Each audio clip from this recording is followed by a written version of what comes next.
Richard Harmon grabbed the janitor by the throat and slammed him against the wall. "You touched her," he snarled.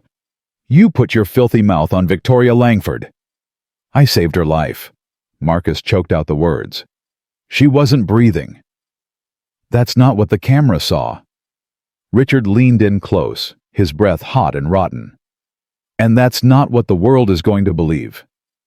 He released Marcus and straightened his tie. "You're finished. By tomorrow morning you won't just be unemployed.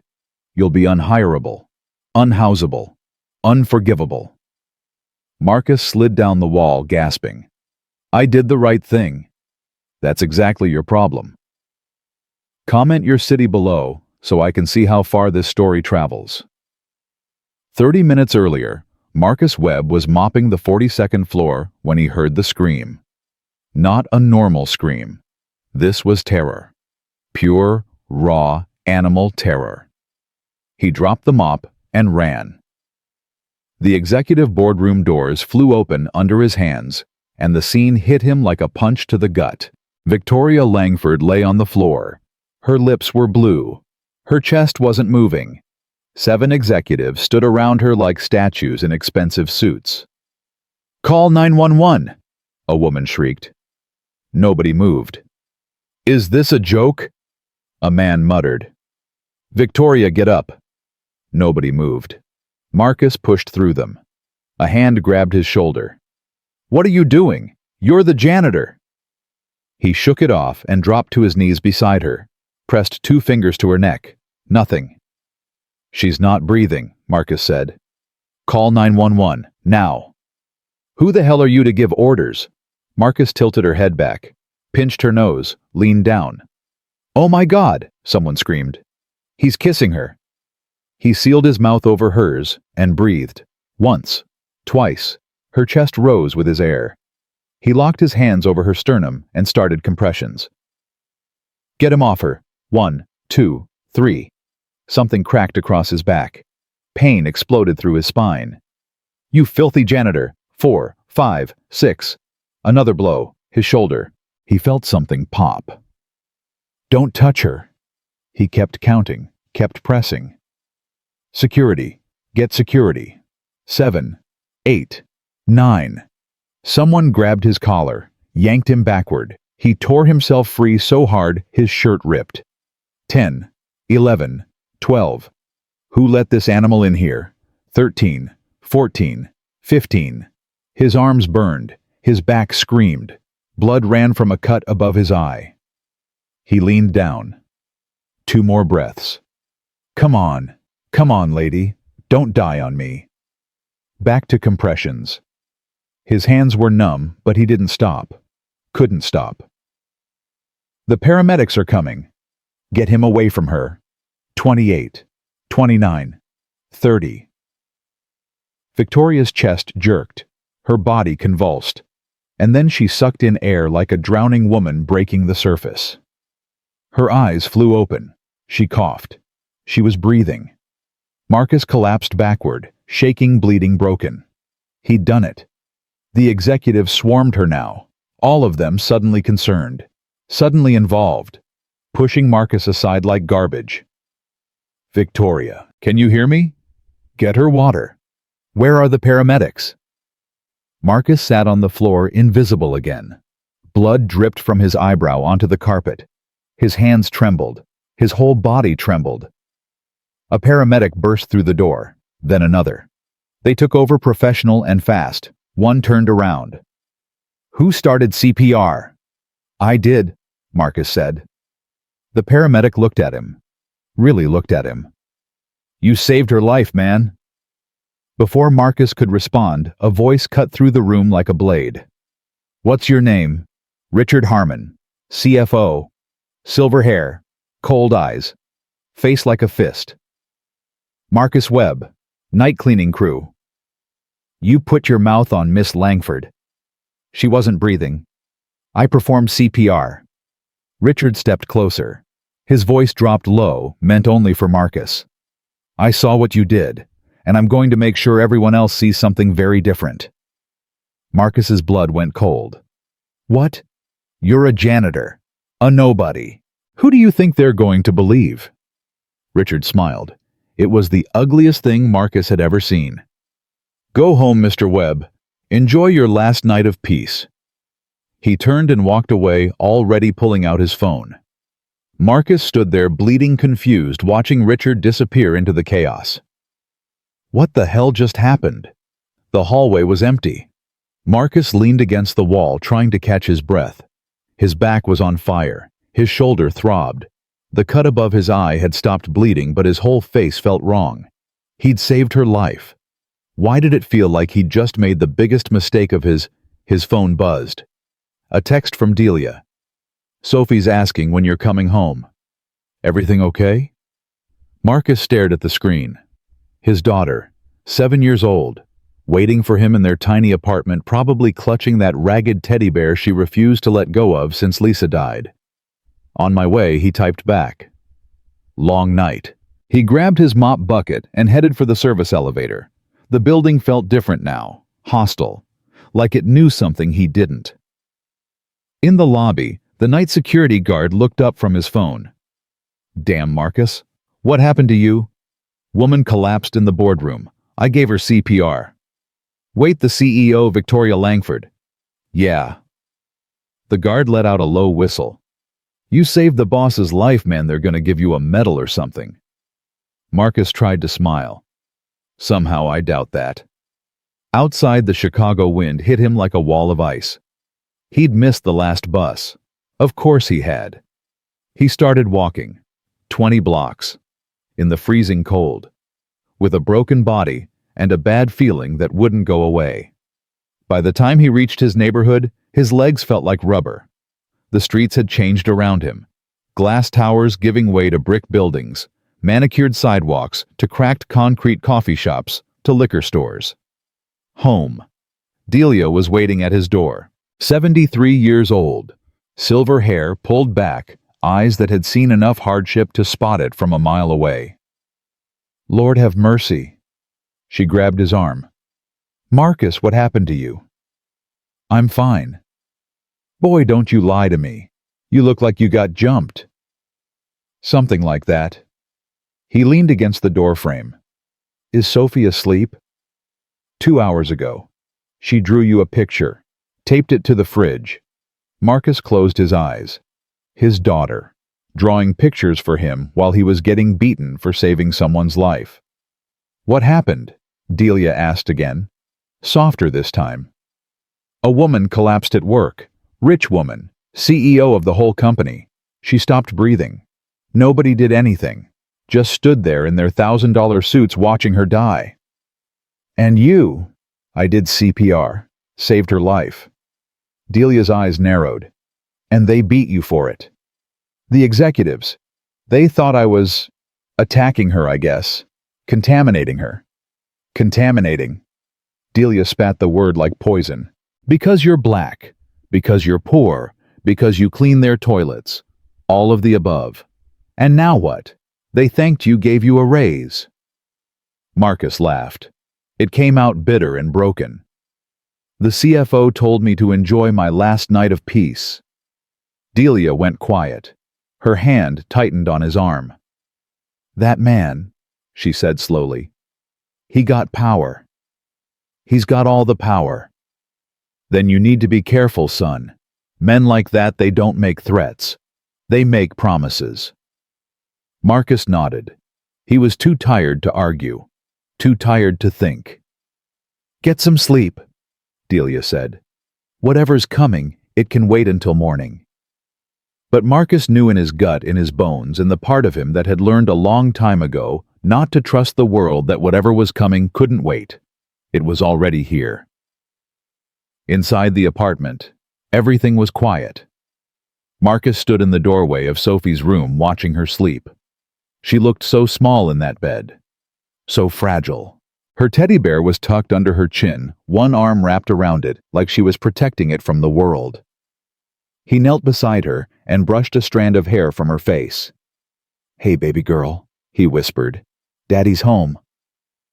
She didn't wake, just sighed and pulled the teddy bear closer. Marcus kissed her forehead and backed out of the room. In the kitchen, he found the picture taped to the fridge. Sophie had drawn their family hymn, her and a figure in the sky that was supposed to be Lisa. An angel, Sophie always said, watching over them. Marcus touched the drawing with one finger. "I'm trying, Lisa," he murmured. "I'm trying so hard." His phone buzzed. A text from Danny, another janitor on the night shift. "Bro, you need to see this." A link followed. Marcus clicked it. His stomach dropped. The headline screamed at him in bold letters. "Shocking janitor, caught kissing unconscious CEO in boardroom." Below the headline was a video. Grainy security footage. Marcus leaning down toward Victoria Langford's face. His mouth meeting hers. No context. No explanation. Just a poor black man putting his mouth on a rich white woman. He scrolled down. The comments were a sewer. "Disgusting predator. Fire him and lock him up. This is why you can't trust these people. She was unconscious, and he kissed her. That's assault." Marcus's hands started shaking. He'd been performing CPR, the rescue breaths that kept her alive, and they had edited the footage to make it look like an attack. His phone buzzed again. Another text from Danny. "It's everywhere, bro. Facebook, Twitter, news sites. Everyone's talking about it. They're saying you assaulted her." Marcus dropped the phone like it burned him. Richard Harmon's voice echoed in his skull. "Who do you think they're going to believe?" He stumbled to the bathroom and gripped the sink, staring at his reflection. Blood on his face, bruises on his neck, eyes that looked 1,000 years old. "I saved her life," he said to the mirror. "I did the right thing." The mirror didn't answer. Neither did the world. Marcus didn't sleep. He sat on the couch in the dark, refreshing the search results on his phone, watching the story spread like a disease. By midnight, the video had 100,000 views. By 2 a.m., 500,000. By 5 a.m., when the first gray light started creeping through the windows, 2 million people had watched Marcus Webb assault Victoria Langford. 2 million people who didn't know him, who would never know him, who had already decided who he was based on 30 seconds of edited footage. His phone rang at 7. "Mr. Webb, this is Human Resources at Langford Industries. We need you to come in for a meeting regarding your employment status, 9 o'clock. The line went dead. Marcus sat on the edge of his bed. His body ached everywhere. His shoulder had swollen overnight. His back was a map of bruises, but the physical pain was nothing. Nothing compared to what was happening inside his chest. Sophie appeared in the doorway, rubbing her eyes. "Daddy, why are you up so early?" "I have a meeting, baby." "At work?" "Yeah, at work." She padded over and climbed into his lap. He held her tight, breathing in the smell of her shampoo, trying to memorize the weight of her small body against his chest. "Daddy, yeah, you smell sad." Marcus almost laughed. Almost. "I'm okay, sweetheart. Just tired. You should sleep more." "I know." She pulled back and looked at him with Lisa's eyes. Serious. Too old for 7. "Daddy, you're the best daddy in the whole world. You know that, right?" Something cracked inside Marcus's chest. "I know, baby. Thank you." "Don't forget." "I won't." He kissed her forehead and set her down. "Delia's going to take you to school today, okay?" "Okay." He grabbed his jacket and walked out the door. The Langford Industries building looked different in daylight.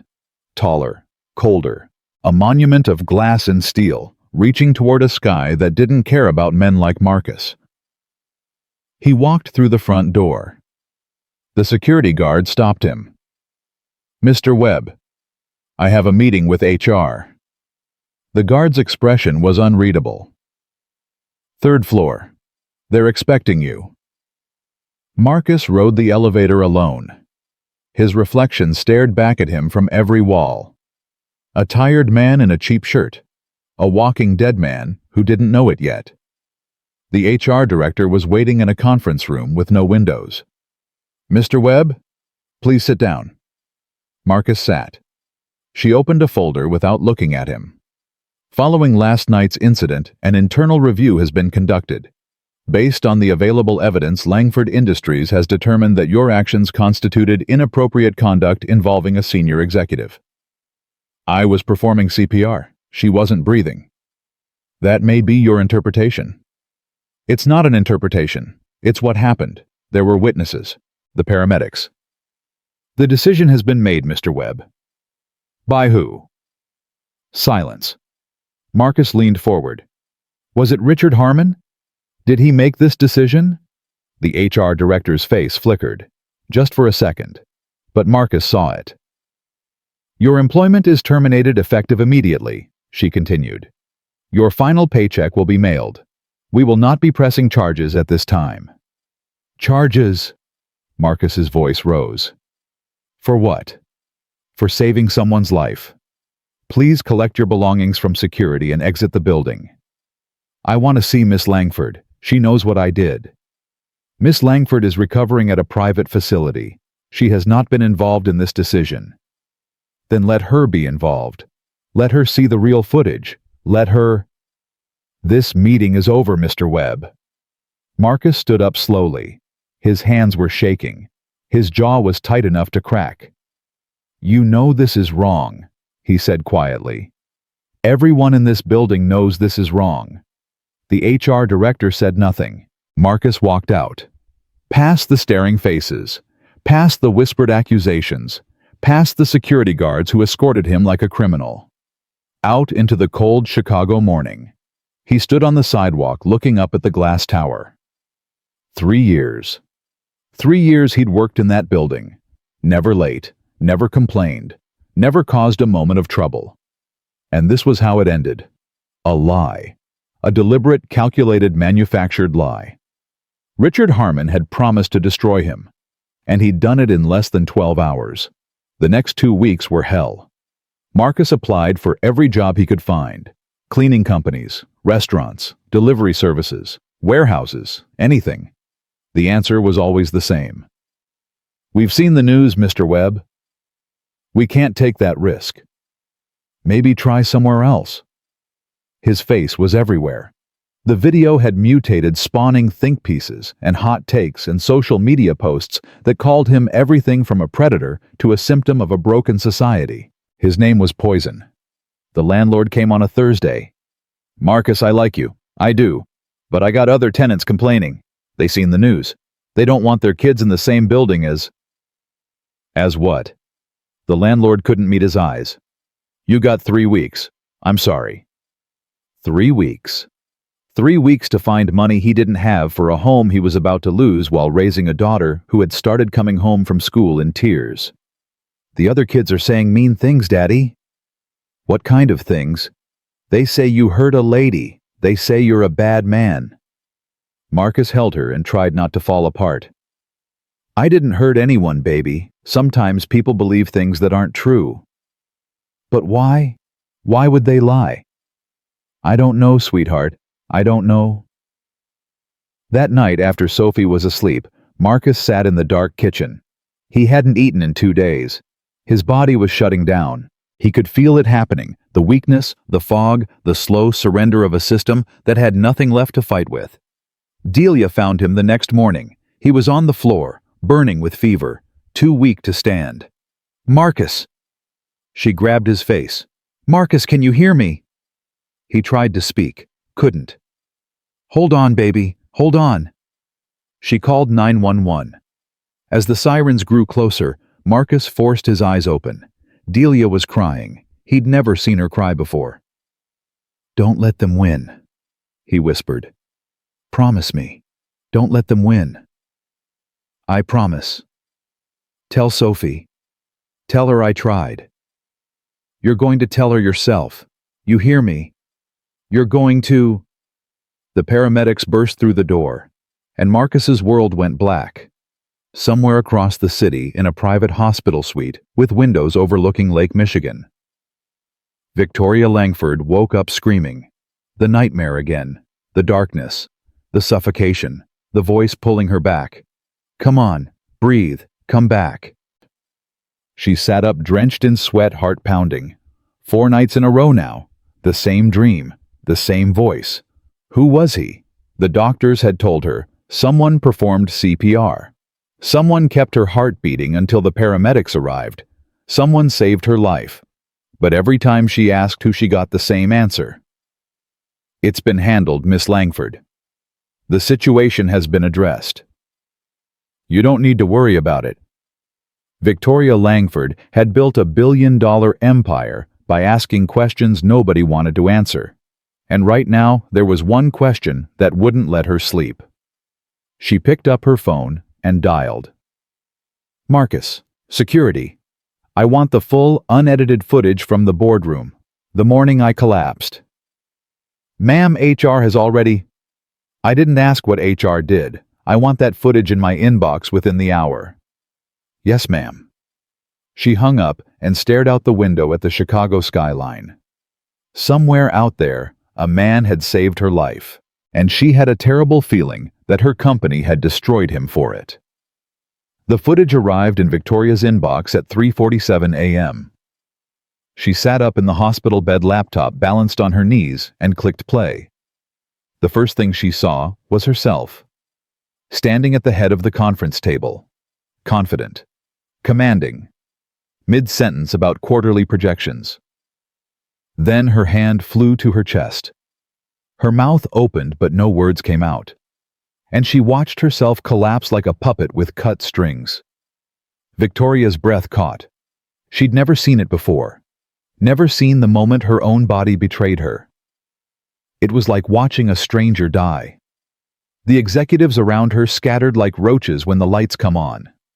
Panic, confusion, uselessness.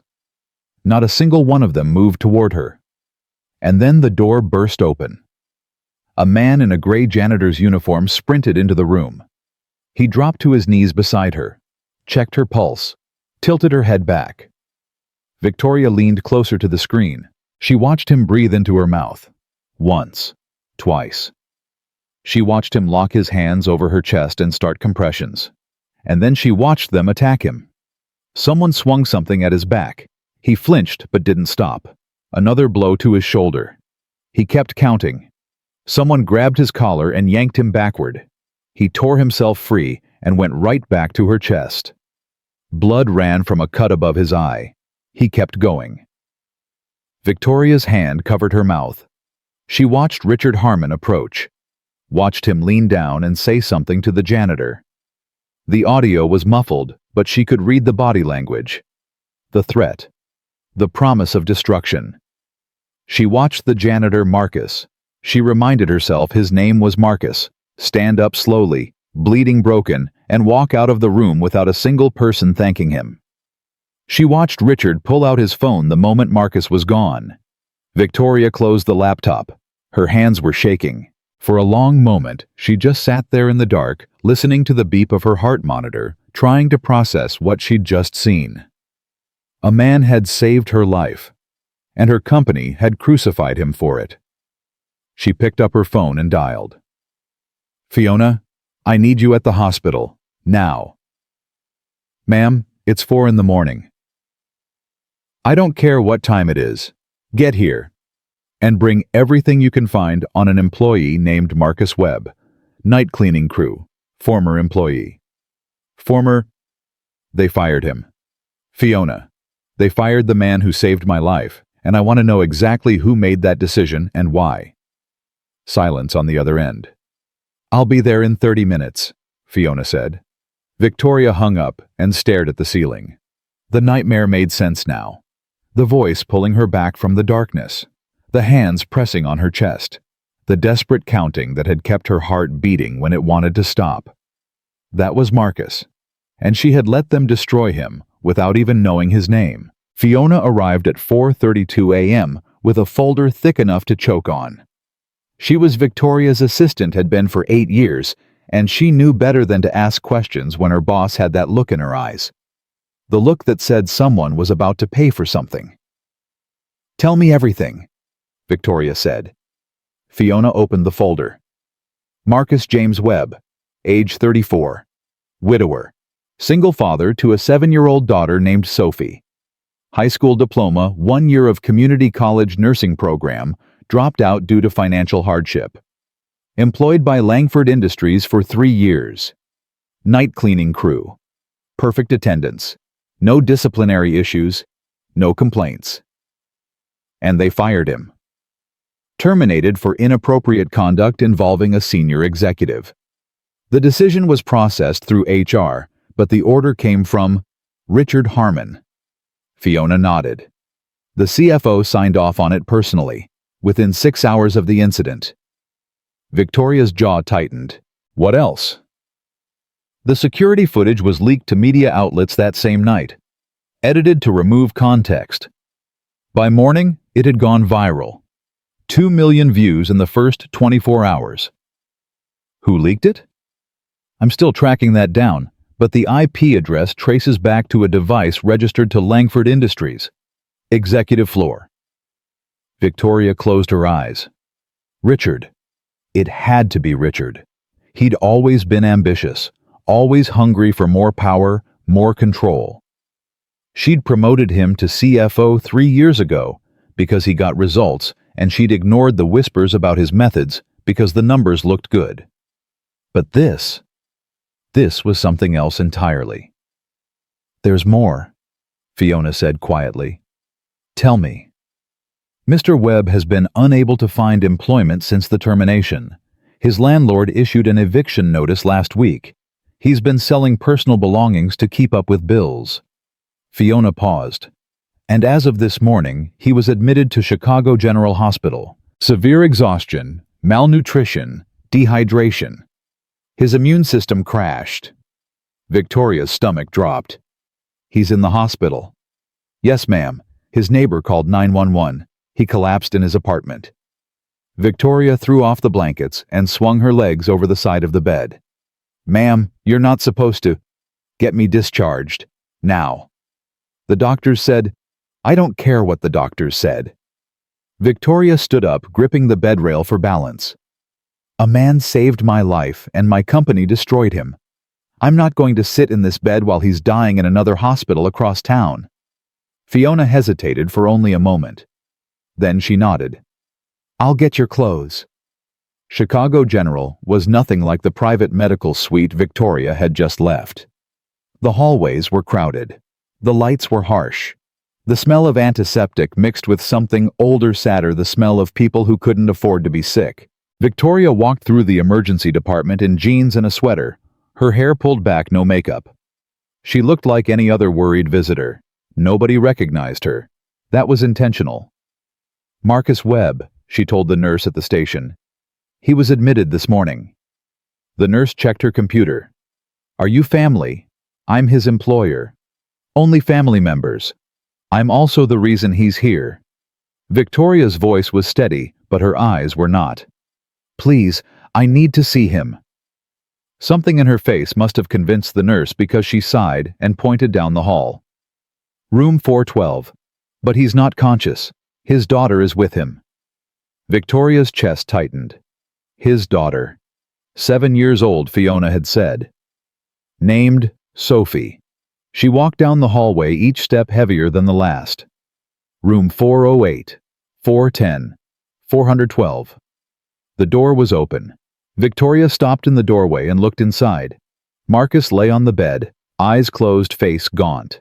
An oxygen tube ran under his nose. IV fluids dripped into his arm. He looked smaller than she remembered, though she barely remembered anything from that night. Just darkness. Just falling. Beside the bed in a plastic chair too big for her sat a little girl. She had her father's eyes, dark and serious. Too old for her face. She was holding his hand. Victoria knocked softly on the doorframe. The girl looked up. Her eyes went wide. You're the lady, she whispered. The lady from the billboard. Victoria stepped into the room. Yes, I am. My daddy saved you. I know. Victoria's voice cracked. That's why I'm here. The girl studied her for a long moment, measuring her, deciding something. He's sick, she said finally. He stopped eating. He stopped sleeping. He kept saying it wasn't fair, and then he just stopped. Victoria knelt down so she was at eye level with the child. "What's your name?" "Sophie." "Sophie, I'm Victoria, and I want you to know something." She took a breath. "What happened to your father, what people said about him? It wasn't true. None of it was true. He saved my life, and I'm going to make sure everyone knows it." Sophie's lip trembled. "Promise?" "I promise. Because he's the best daddy in the whole world, and he didn't do anything wrong. He just tried to help." Victoria felt tears burning at the corners of her eyes. She blinked them back. "I know, sweetheart. I know." She stood and walked to the bedside. Marcus's face was pale, drawn, marked with exhaustion that went deeper than physical. She reached down and took his hand, the hand that had pressed against her chest, counting fighting, refusing to let her die. "I'm sorry," she whispered. "I'm so sorry." His fingers didn't move, but she held on anyway. The doctor came in an hour later. "Miss Langford." He looked surprised. "I didn't realize you were... How is he?" The doctor glanced at his chart. "Severe exhaustion, malnutrition, dehydration. His body essentially shut down from prolonged stress. We've got him on fluids and nutrients, and his vitals are stabilizing, but..." "But what?" "He's also showing signs of acute depression. The psychological toll has been significant. Whatever happened to this man, it broke something inside him." Victoria nodded slowly. "What does he need?" "Rest, nutrition, support, time." The doctor paused. "And honestly, Hope, people can recover from physical trauma fairly quickly. But when someone loses the will to fight..." He shook his head. "That's harder to treat." "Can he be moved?" "Not for at least 48 hours. "Why?" "Because when he's stable, I'm transferring him to Northside Medical. Private room. Best care available." The doctor blinked. "That's very generous." "It's the least I can do."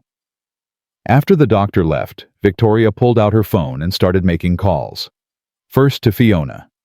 "I want Marcus Webb's medical bills paid. All of them, past and future. Set up a fund if you have to." Second to her real estate manager. "I need a furnished apartment, safe neighborhood, good school district, 3 bedrooms, have it ready within 48 hours. Third to her head of security. "Find out exactly who leaked that footage. I want names, dates, and evidence, and I want Richard Harmon's access to all company systems revoked immediately." "Ma'am, he's the CFO." "Not for much longer." She hung up and looked at Marcus's sleeping face. She'd built a billion-dollar company on the principle that actions have consequences, that accountability matters, that the people at the top have a responsibility to the people at the bottom. Somewhere along the way, she'd forgotten that.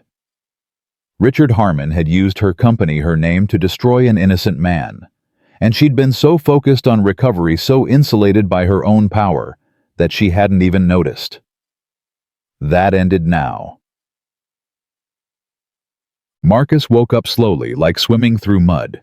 The first thing he saw was a ceiling. White, clean, unfamiliar. The second thing he saw was Victoria Langford sitting in a chair beside his bed. He blinked again. "Am I dead?" Victoria almost smiled. "No, you're not dead." "Then I'm dreaming." "You're not dreaming either." Marcus tried to sit up. Pain lanced through his body, and he fell back against the pillows. "Easy." Victoria's hand touched his arm. "You've been out for almost 2 days. Your body needs time." "Where's Sophie?" "She's with your neighbor, Delia. I had them moved to a hotel nearby, somewhere safe and comfortable while you recover." Marcus stared at her. His brain was struggling to catch up. "I don't understand. Why are you here?" Victoria took a breath. "Because I watched the footage. The real footage. All of it." Marcus went still. "I saw what you did," she continued. "I saw you fight for my life while everyone else stood there doing nothing. I saw them beat you. I saw Richard Harmon threaten you. and I saw my company throw you away like garbage." Her voice wavered, but she kept going. "I didn't know, Marcus. I swear to you, I didn't know. They kept it from me. They handled it without my input. And by the time I was well enough to ask questions, the damage was already done." Marcus turned his head away. "It doesn't matter. It matters to me. Why, I'm nobody. I'm just the janitor who cleans your floors. You're the man who saved my life." Victoria leaned forward. "Do you understand that I was dead? My heart had stopped. And you brought me back. You breathed for me. You kept my blood pumping when my own body had given up. And then your people destroyed me for it." "Yes, they did. And I am going to spend however long it takes making that right." Marcus finally looked at her. His eyes were hollow empty in a way that made Victoria's chest ache. "How the video is everywhere. Everyone thinks I'm a predator. I can't get a job. I can't pay my rent. I can't even walk down the street without people recognizing my face. I'm going to fix that. You can't fix what they think of me. Watch me." She pulled out her phone and showed him the screen. A press release drafted but not yet sent. "This goes out tomorrow morning. My personal statement with my signature clearing your name completely. It explains that you performed emergency CPR that saved my life, that the leaked footage was deliberately edited to misrepresent your actions, and that Langford Industries is conducting a full investigation into the individuals responsible." Marcus read it slowly. His hands were shaking. "You do this." "I've already done it. I'm just waiting for your permission to release it." "My permission? It's your story, Marcus. Your name, your reputation. I won't put it out there without you agreeing to it first." He stared at the phone for a long time. The words blurred in front of his eyes. "They called me disgusting," he said quietly. "They said I assaulted you. They said I was an animal who couldn't keep his hands to himself." "I know." "My daughter came home crying. Kids at school were telling her that her daddy was a bad man." "I know. I lost everything." His voice broke. "I did the right thing, and I lost everything." Victoria reached out and took his hand. "Then let me help you get it back." Marcus looked at her. Really looked at her for the first time. She wasn't what he expected. On the billboards, she looked cold, untouchable, like a statue made of money and power. But here in this hospital room, she looked human, tired, guilty, real. "Why do you care?" he asked. "Because when I was lying on that floor dying, you were the only one who moved. Everyone else froze. Everyone else calculated risks and worried about liability and wondered what it would look like if they touched me." She squeezed his hand. "You just acted. You didn't think about consequences. You didn't worry about what people would say. You just tried to save a life. That's what anyone would do." "No, it's not. That's what a good person would do. And the world punished you for it." Marcus closed his eyes. For weeks he'd been drowning in accusations and rejections and the slow, crushing weight of injustice. He'd stopped eating because food tasted like ash. He'd stopped sleeping because every time he closed his eyes, he saw their faces, the executives, the HR director, the strangers on the internet who had decided he was a monster without ever knowing his name. He'd started to believe them, started to wonder if maybe he had done something wrong. Maybe he shouldn't have touched her. Maybe he should have just stood there like everyone else and let nature take its course. Maybe saving her life had been a mistake. But now here was Victoria Langford, the woman he'd saved, sitting beside his hospital bed, holding his hand, telling him that he mattered. "Okay," he whispered. "Okay. Release the statement. Tell the truth." Victoria nodded. "Thank you. Don't thank me yet. People might not believe you."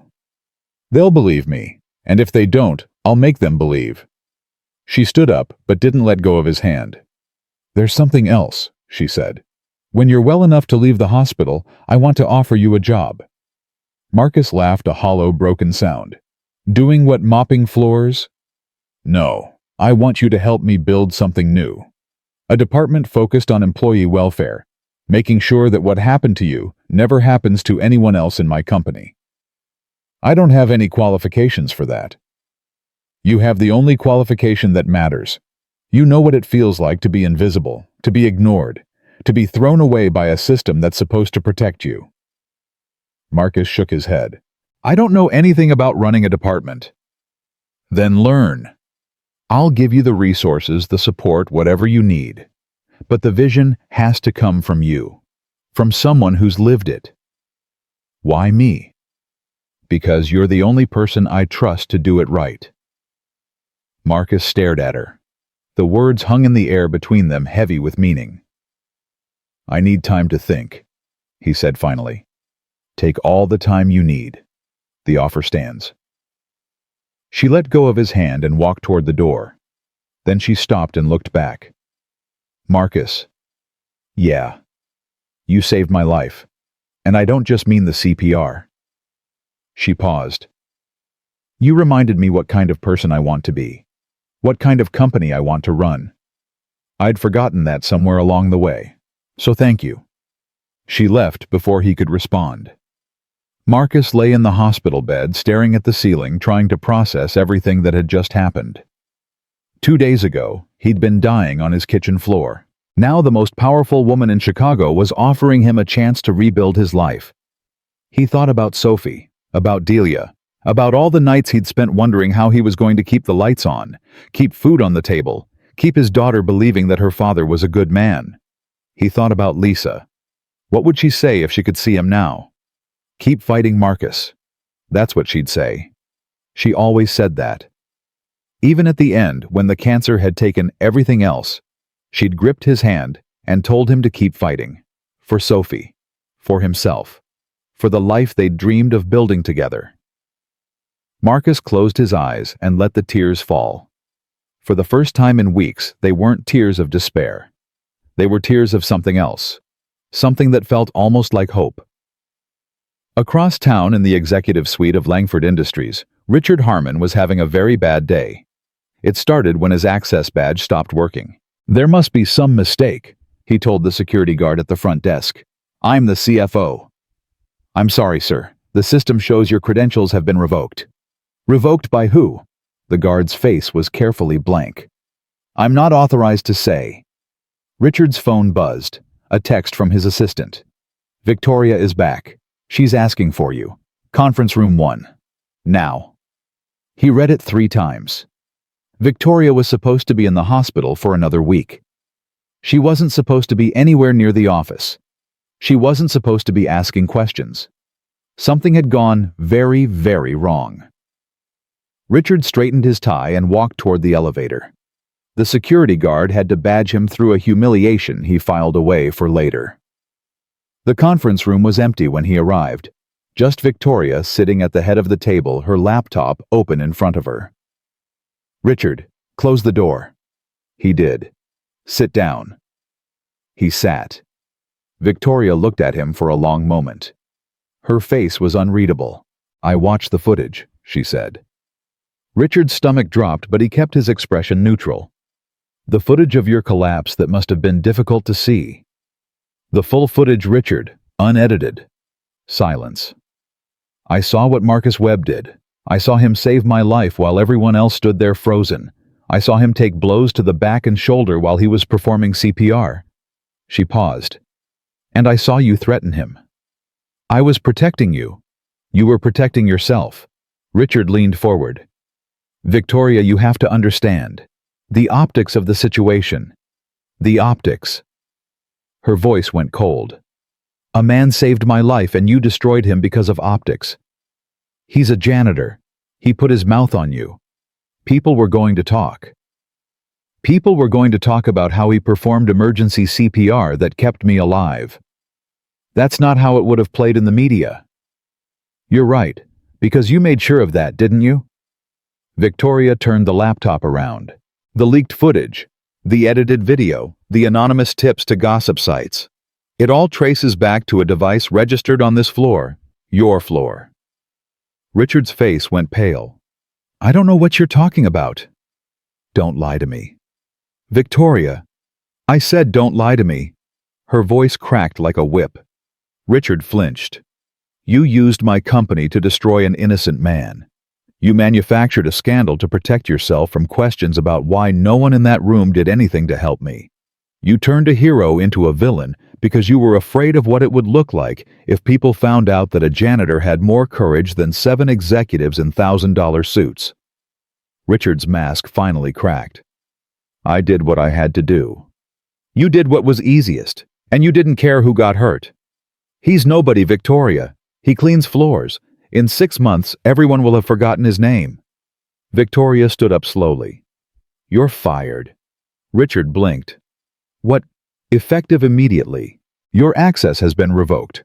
Security will escort you out of the building. Your severance will be determined by legal. You can't do this. I just did. The board won't allow it. The board answers to me. And when they see what you did, when they see the evidence I've compiled, they're not going to protect you, Richard. They're going to distance themselves as fast as they can. Richard's face twisted. The polished executive facade crumbled, revealing something ugly underneath. You're making a mistake, he said. A huge mistake. That janitor isn't worth your career. His name is Marcus, and he's worth more than your entire career.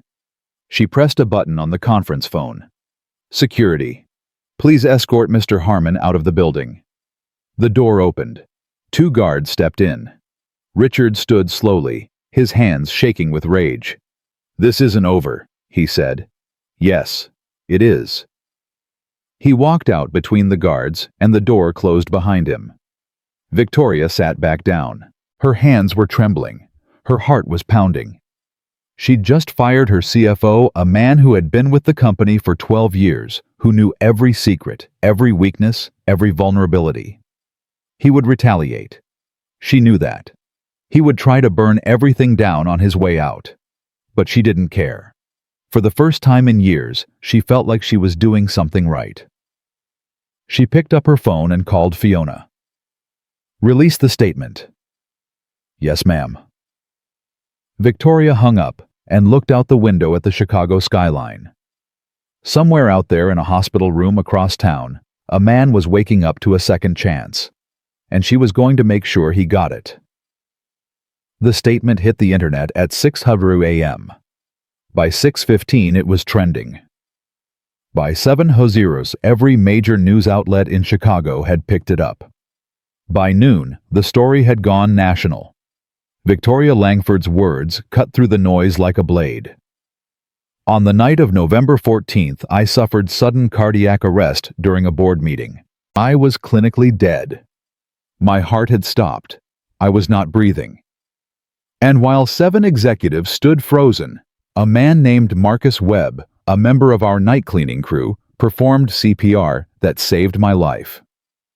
In the days that followed, Mr. Webb was terminated. His reputation was destroyed by deliberately edited footage leaked to media outlets. He was branded a predator, an assailant, a criminal, when in fact, he was the only person in that room with the courage to act. I am personally and publicly clearing Mr. Webb's name. His actions were heroic, his termination was unjust, and the individuals responsible for this manufactured scandal are being held accountable. To Marcus Webb, I owe you my life. I am deeply sorry for what my company put you through, and I am committed to making this right. Marcus read the statement on his phone, sitting up in his hospital bed. He read it again, then a third time. His hands wouldn't stop shaking. Sophie sat beside him, eating pudding from a plastic cup, oblivious to the earthquake happening on the screen. Daddy, are you crying? Marcus wiped his eyes quickly. No, baby, just tired. You're always tired. I know, but I'm going to get better now. Sophie looked at him with those serious eyes, Lisa's eyes, and nodded slowly. Good. Because I need you to take me to the park. You promised. I did promise, didn't I? 3 weeks ago, before everything got bad. Marcus pulled her close and kissed the top of her head. As soon as I get out of here, we're going to the park. I promise. Pinky promise? He held out his pinky. She wrapped hers around it. Pinky promise. His phone buzzed, then buzzed again, then started buzzing non-stop. Messages, dozens of them, from old coworkers, from neighbors, from people he hadn't heard from in years. "Marcus, I just saw the news. I'm so sorry I believed what they said about you. Bro, I knew something was wrong with that video. I should have said something. We're praying for you, son. The truth always comes out." And then from a number he didn't recognize. "Mr. Webb, this is Sarah Chen from the Chicago Tribune. We'd love to interview you about your story. Please call us at your earliest convenience." Marcus stared at the message. 3 weeks ago, the media had torn him apart. Now, they wanted to hear his side. He didn't know whether to laugh or cry, so he did both. Delia arrived at the hospital that afternoon with a bag full of Marcus's clothes and a look on her face that said she had things to say. "I saw the news," she announced, settling into the chair beside his bed. "That billionaire woman went on TV this morning, told everybody what really happened." "I know. I saw the statement." "Statement?" Delia waved her hand dismissively. "I'm talking about the interview. She sat down with Channel 7 and told them everything. How you saved her life. How that snake Richard Harmon edited the footage. How they fired you for being a hero." Marcus blinked. "She did an interview. Live television, baby. Looked right into the camera and said you were the bravest man she'd ever met." Marcus didn't know what to say. "She also said she fired that Harmon man," Delia continued. "Walked him right out of the building in front of everybody. Security and all. She told me she was going to." Delia leaned forward. "And what else did she tell you?" Marcus hesitated. "She offered me a job." "What kind of job?" "Something about employee welfare. Building a department that makes sure people like me don't get thrown away by the system." Delia's eyebrows shot up. "And what did you say?" "I said I needed time to think." "Time to think?" Delia smacked his arm. "Boy, are you crazy. A billionaire offers you a job and you need time to think. It's not that simple, Delia." "What's not simple about it?" "You need work. She's offering work. What's there to think about?" Marcus looked down at his hands, the hands that had pressed against Victoria's chest, the hands that had saved a life and then been branded as weapons. "What if I'm not good enough?" Delia's expression softened. "Marcus James Webb, look at me." He looked. "You raised a beautiful daughter all by yourself. You worked 2 jobs to keep a roof over her head. You held your wife's hand when she passed, and you didn't fall apart, even though I know you wanted to. And when everybody else in that fancy boardroom stood there like statues, you got down on your knees and fought for a stranger's life." She reached out and took his hand. "If that's not good enough, then I don't know what is." Marcus's throat tightened. "I'm scared," he admitted. "What if I fail? What if I make it worse? Then you fail, and you get back up, just like you've done every single time life knocked you down." Delia squeezed his hand. "But you don't quit before you even try. That's not who you are." Marcus closed his eyes. He thought about Sophie, about the promise he'd made to Lisa before she died, about all the nights he'd spent wondering if he was enough. "Okay," he said quietly. "Okay, what?" "Okay, I'll take the job." Delia smiled a real smile, the kind he hadn't seen on her face in months. "That's my boy." 3 days later, Marcus walked out of the hospital. The sunlight hit his face, and he stopped just breathing. The air tasted different, cleaner, like the world had been washed while he was inside. A black car was waiting at the curb. The driver stepped out and opened the back door. "Mr. Webb, Miss Langford sent me." Marcus hesitated. "I can take the bus." "She said you'd say that." The driver smiled. "She also said to tell you that the bus doesn't go where we're going." Marcus looked at the car, then at Delia and Sophie standing beside him. "Where exactly are we going?" "Home, sir. Your new home." Sophie's eyes went wide. We have a new home. The driver nodded. 3 bedrooms, safe neighborhood, good school nearby. Miss Langford arranged everything. Marcus felt something crack open in his chest. He'd spent the last 3 years in that cramped apartment. Roaches in the walls. Heater that barely worked. Windows that let in the cold, no matter how many towels he stuffed around the edges. And now, "Daddy!" Sophie tugged at his sleeve. "Can we go see it?" Marcus looked down at his daughter, at the hope shining in her eyes. "Yeah, baby, let's go see it." The drive took 30 minutes. The neighborhoods changed outside the window, familiar streets giving way to cleaner blocks, nicer buildings, trees that weren't dead or dying. When the car finally stopped, Marcus stepped out and looked up at the building. It wasn't fancy. Wasn't a mansion or a penthouse or anything like the towers downtown. Just a solid brick building with clean windows and a little garden out front. But to Marcus, it looked like a palace. "This is ours," Sophie whispered. "This is ours." Delia came up beside him, leaning on her walker. Her eyes were wet. "Lord have mercy," she murmured. "Lord have mercy." They took the elevator to the 3rd floor. The hallway smelled like fresh paint and something sweet, cookies maybe, or flowers. Marcus stopped in front of apartment 3B. The key was in his pocket. Victoria's assistant had given it to him at the hospital, along with all the paperwork. Lease paid for a year, utilities covered, everything taken care of. He slid the key into the lock and turned it. The door swung open. Sophie ran inside first. Marcus heard her gasp. "Daddy, there's a real kitchen, and a couch, and oh my gosh, I have my own room." Her footsteps thundered down the hallway as she explored. Marcus walked in slowly. The apartment was beautiful. Simple, but beautiful. Clean walls, warm lighting, furniture that didn't smell like mold or look like it had been rescued from a dumpster. On the kitchen counter sat a vase of white daisies. A card was tucked underneath. Marcus picked it up and read, "You deserve peace. VL." His hands trembled as he set the card down. Delia appeared beside him. "That woman's got a good heart." "She's just trying to make things right." Maybe. But she didn't have to do all this. She could have written a check and moved on. Instead, she's treating you like family.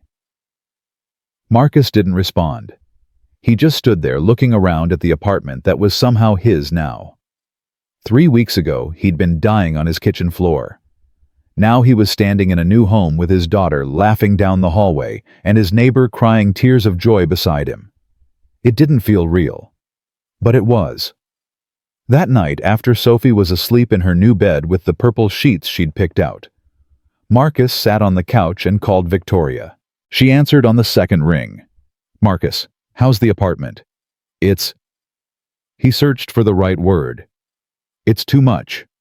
It's exactly enough. Victoria, I can't repay you for any of this. I'm not asking you to repay me. I'm asking you to accept it." Marcus leaned back against the couch cushions.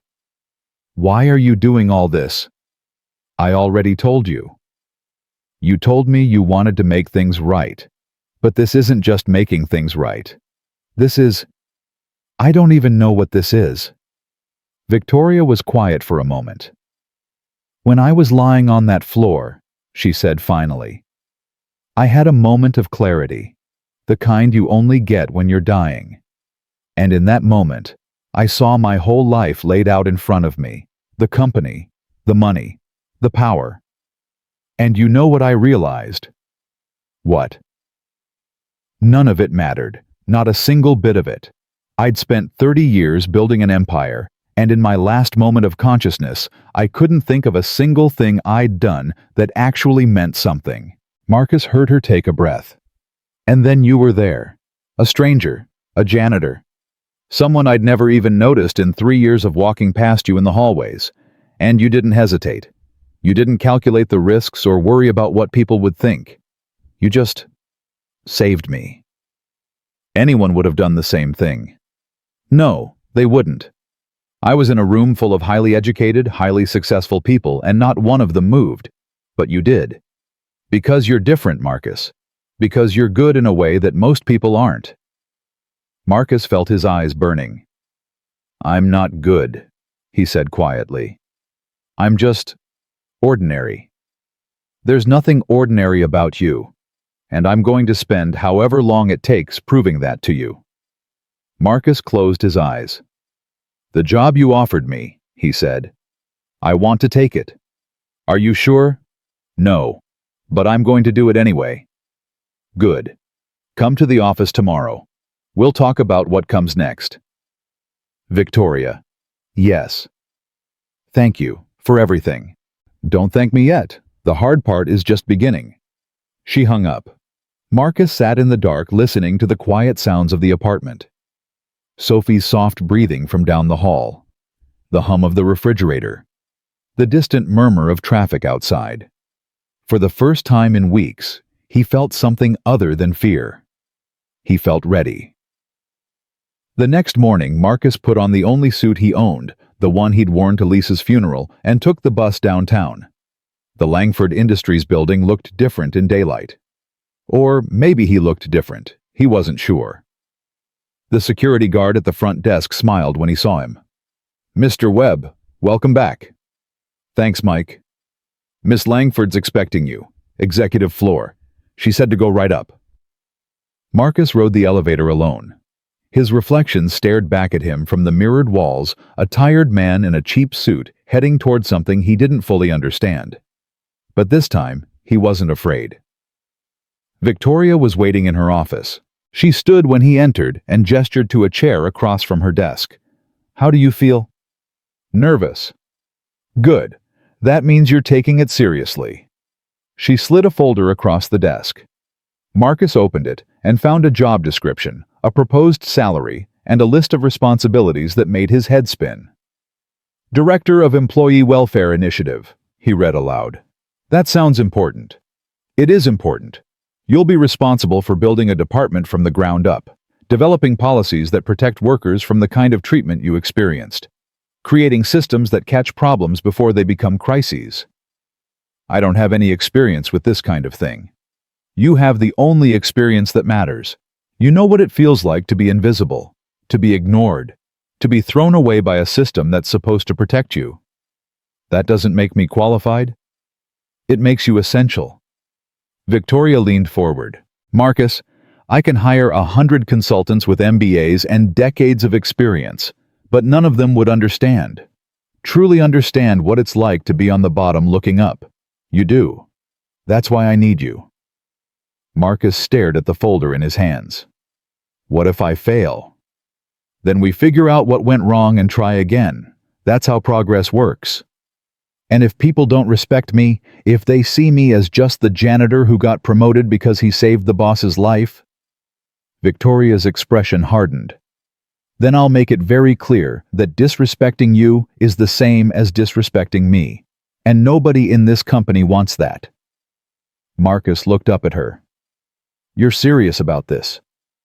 I've never been more serious about anything in my life. He took a deep breath, let it out slowly. Okay, where do I start? Victoria smiled a real smile, warm and genuine. Follow me. She led him down the hallway to a set of double doors. Through the glass, Marcus could see an empty office floor, wide windows, sunlight streaming in, fresh paint on the walls. This is yours, Victoria said. The entire floor. Whatever you need, furniture, staff, equipment, just say the word. Marcus pushed open the doors and walked inside. His footsteps echoed in the empty space.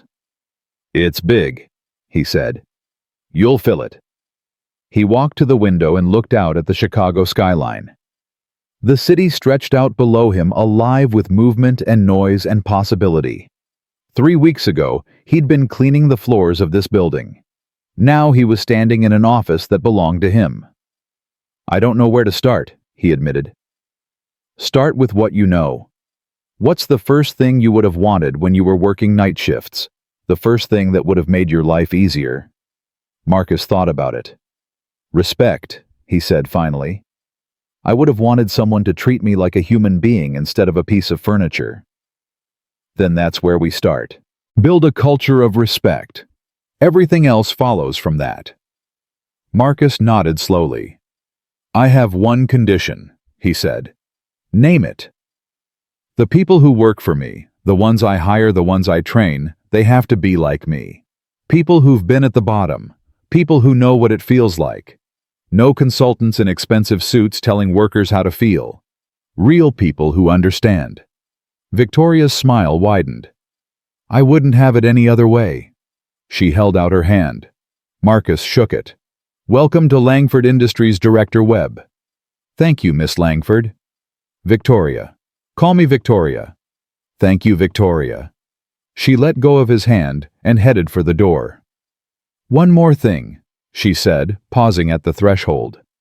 What? Richard Harmon. He's not going to take his termination quietly. He has connections, resources, and he's angry. I know. He might come after you, try to dig up dirt, make your life difficult. Marcus turned to face her. Let him try. I've survived worse. Victoria studied him for a moment. Then she nodded. Yes, you have. She left, and Marcus was alone in his new office. He walked to the window and pressed his palm against the glass. Below him, the city hummed with life. People rushing to work, cars honking, pigeons circling above the rooftops. Somewhere down there in a neighborhood he used to call home, there were people just like him. Invisible people, forgotten people. People who worked 2 jobs and still couldn't make rent. People who got sick and couldn't afford to see a doctor. People who played by the rules and got punished for it. He was going to fight for them.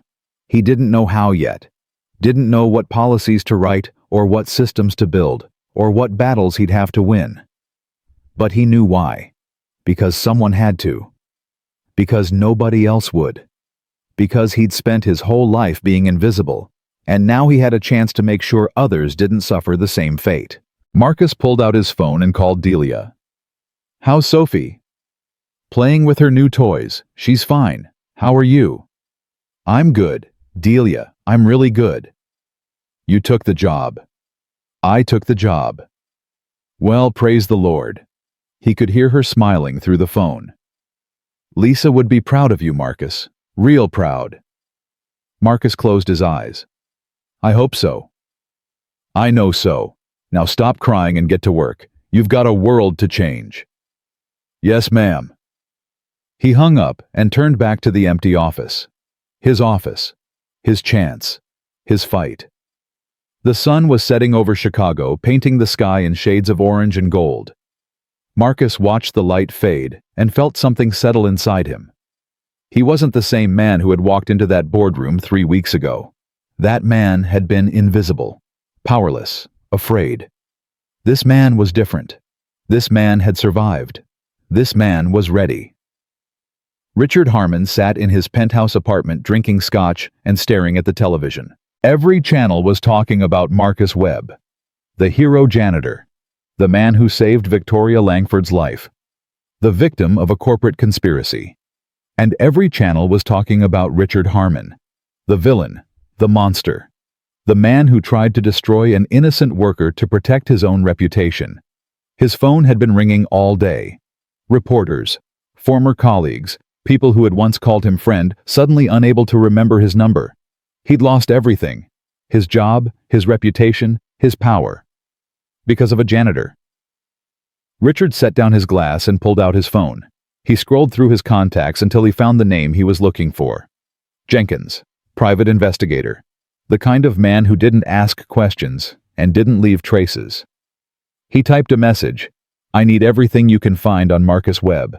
Debts, criminal history, family secrets. Anything that can be used. The response came 30 seconds later. That'll cost you. Richard typed back. I don't care what it costs, just get it done. He set the phone down and picked up his scotch. Victoria thought she'd won. Thought she could fire him and clear that janitor's name and everything would be fine. She was wrong. Richard Harmon hadn't clawed his way to the top by accepting defeat. He'd done it by destroying everyone who stood in his way. And Marcus Webb had just put himself directly in the crosshairs. Richard smiled into his glass. This wasn't over. It was just beginning. The first employee walked into Marcus's office on a Tuesday morning. Her name was Rosa Mendez. 53 years old, 22 years with the company, cafeteria worker. She sat across from Marcus with her hands folded in her lap, eyes fixed on the floor. "You wanted to see me, sir? Please call me Marcus." He leaned forward. "And I'm the one who should be thanking you for coming. I know it's not easy to talk about these things." Rosa looked up. Her eyes were red like she'd been crying recently. "I heard what happened to you," she said quietly. "What they did. How they tried to destroy you. I heard what happened to you too. That's why I asked you here." Rosa's hands tightened in her lap. "It's nothing. Being forced to work double shifts without overtime pay isn't nothing. Being threatened with termination every time you ask for a day off isn't nothing." "How did you know about that?" "I've been talking to people, listening. That's my job now." Rosa studied him for a long moment, measuring, deciding. "Mr. Webb Marcus, I've been working here for 22 years. I've seen things, bad things, managers who treat us like animals, supervisors who scream at us in front of customers, women who get touched and told to keep quiet if they want to keep their jobs." Marcus felt his jaw tighten. "And nobody does anything. Who's going to believe us? We're cafeteria workers, cleaners, maintenance crew. We're invisible." "You're not invisible to me." Rosa's eyes filled with tears. "I have 3 grandchildren," she said. "I need this job. If I complain, if I make trouble, you won't lose your job. I promise you that." "How can you promise that?" "Because Victoria Langford created this department specifically to protect people like you, and she gave me the authority to do whatever it takes." Rosa wiped her eyes. "I want to believe you." "Then believe me. And if you know anyone else who's been treated badly, anyone who's afraid to speak up, tell them to come see me. Everything they say stays confidential. No retaliation, no consequences." Rosa nodded slowly. "There are others, many others. Send them to me, all of them." She stood up to leave, then paused at the door. "Mr. Webb." "Yes." "Thank you for fighting for us." Marcus smiled. "That's what I'm here for." Over the next 3 weeks, Marcus's office became a confession booth. They came one by one, then 2 by 2, then in small groups. Workers from every department: cleaners, security guards, kitchen staff, warehouse workers, people who had spent years being invisible suddenly given a voice. Marcus listened to them all. He heard about supervisors who demanded sexual favors in exchange for favorable schedules, about managers who docked pay for bathroom breaks, about safety violations that were covered up because fixing them would cost money, about workers who got injured on the job and were fired before they could file claims. Each story was worse than the last. Each story reminded him why he was here. He started building files, documentation, evidence, names and dates and witnesses who could corroborate. Fiona stopped by his office one afternoon with coffee and a concerned expression. "You're working too hard," she said. "There's too much work to do." "Victoria asked me to check on you. She's worried." "Tell her I'm fine." Fiona set down the coffee and sat across from him. "Marcus, can I be honest with you? Please. What you're doing, what you're uncovering, it's going to make a lot of people very uncomfortable. People with power. People who've benefited from the way things were." "I know. Some of them are going to fight back." "Let them." Fiona leaned forward. "I'm serious. There are executives in this company who've built their entire careers on exploiting the people beneath them. When you start holding them accountable, they're not going to go quietly. I'm not asking them to go quietly. I'm asking them to change or get out. And if they choose to fight... Marcus met her eyes. Then I fight back harder. The first attack came 2 weeks later. Marcus was in his office reviewing personnel files when his phone buzzed. A news alert. He clicked on it and felt his stomach drop. Hero janitors troubled past juvenile arrest record surfaces. The article was short but devastating. It detailed a sealed juvenile record from when Marcus was 16, a shoplifting arrest. Nothing major, nothing violent, just a kid who'd stolen cough medicine for his sick mother because he couldn't afford it. But the way it was written made it sound like something sinister. Like Marcus had a history of criminal behavior. Like everything he'd said about himself was a lie. The comments section was already filling up. I knew something was off about this guy. Once a criminal, always a criminal. Victoria Langford got played. Marcus's hands were shaking as he dialed Victoria's number. "I saw it," she said before he could speak. "Don't panic. They dug up my sealed juvenile record. That's illegal." "I know. And I know exactly who's responsible. Harmon. It has his fingerprints all over it, figuratively speaking. Victoria, this is going to make me look... It's going to make you look human. That's all. Everyone has a past. The question is what you do with your present. But the media... Let me handle the media. You focus on your work. How am I supposed to focus when people are calling me a criminal? The same way you focused when they were calling you a predator, by proving them wrong." Marcus closed his eyes. "I'm tired of proving myself. I know. But you're not alone this time. Remember that." She hung up. Marcus sat in silence, staring at his phone. Richard Harmon was coming for him. He'd known it was only a matter of time, but he hadn't expected it to hurt this much. That evening, Marcus came home to find Sophie sitting on the couch with tears streaming down her face. "Baby, what's wrong? Daddy, kids at school said bad things about you again." Marcus felt his heart crack. "What did they say?" "They said you stole stuff. They said you went to jail. They said you're a liar." He knelt down in front of her and took her hands. "Sophie, look at me." She looked. "When I was 16 years old, just a little bit older than you, my mama got very sick. We didn't have money for medicine, so I made a bad choice. I took some cough syrup from a store without paying for it. You stole. Yes, I stole. And I got caught.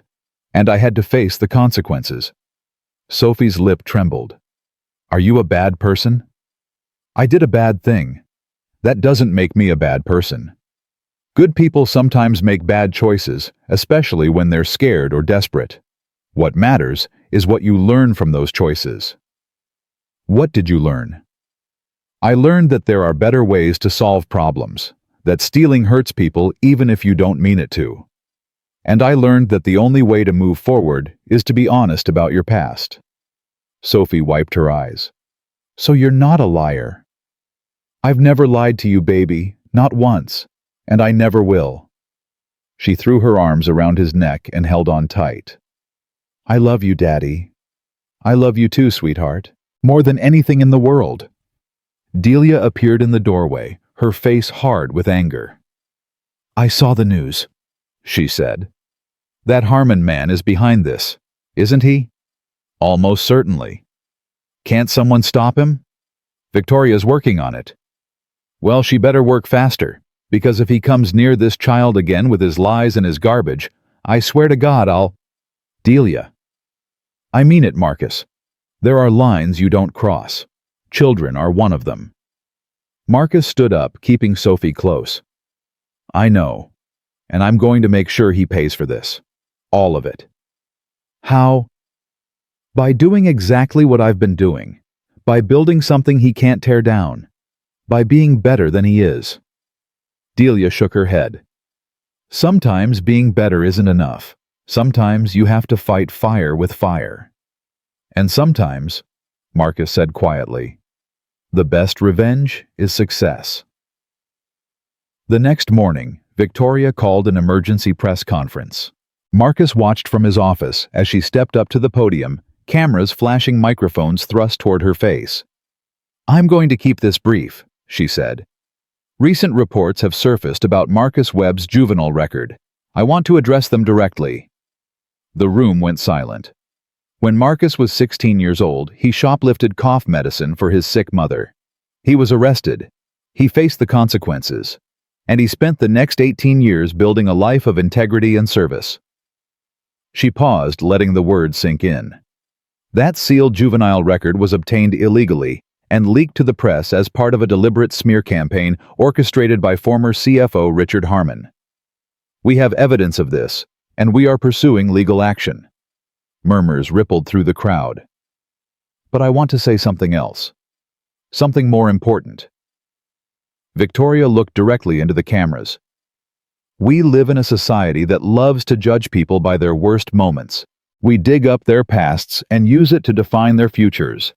We pretend that anyone who's ever made a mistake is unworthy of redemption. Her voice hardened. That stops here. Marcus Webb made a mistake when he was 16. He was trying to help his mother. Since then, he's been a devoted father, a hard worker, and the only person brave enough to save my life when everyone else stood frozen. I don't care about his juvenile record. I care about who he is today. And today, he is exactly the person this company needs. She stepped back from the podium. Questions. A reporter shouted, "Miss Langford, do you think this attack will affect Mr. Webb's credibility?" "Not if people have any sense." "Are you concerned about more revelations coming out?" "I'm concerned about a former executive using illegal means to harass and intimidate a good man. That's what people should be focused on." "What legal action are you planning against Mr. Harmon?" "Our attorneys are preparing a civil suit for defamation and invasion of privacy. We're also working with law enforcement regarding the illegal acquisition of sealed records." Another reporter pushed forward. "Miss Langford, some people are saying you've become too personally invested in Mr. Webb, that your judgment might be compromised." Victoria smiled coldly. "I'm personally invested in every employee of this company. That's called leadership. Any other questions?" Silence. "Good. This press conference is over." She walked off the podium, and Marcus let out a breath he didn't know he'd been holding. His phone buzzed. A text from Victoria. "That's how we fight back." Marcus typed his reply. "Thank you." "Don't thank me. Get back to work." He smiled and put down the phone. The weeks that followed were a war of attrition. Every few days a new attack would surface. Anonymous tips to reporters, whisper campaigns among executives, attempts to discredit witnesses who had come forward with complaints. Richard Harmon was fighting dirty, using every connection he had to undermine Marcus's work. But Marcus didn't stop. He kept listening, kept documenting, kept building his case. And then, 6 weeks after he'd taken the job, he called Victoria into his office. "I'm ready," he said. "Ready for what?" Marcus slid a thick folder across the desk. 47 documented cases of workplace abuse, 12 supervisors and 3 managers implicated, sexual harassment, wage theft, safety violations, retaliation against whistleblowers. Victoria opened the folder and started reading. Her face went pale. It's worse than I thought. Much worse. Marcus, some of these people have been with the company for decades. I know. If we act on this, it's going to cause chaos. If we don't act on it, we're complicit. Victoria looked up at him. You're sure about this? Absolutely sure.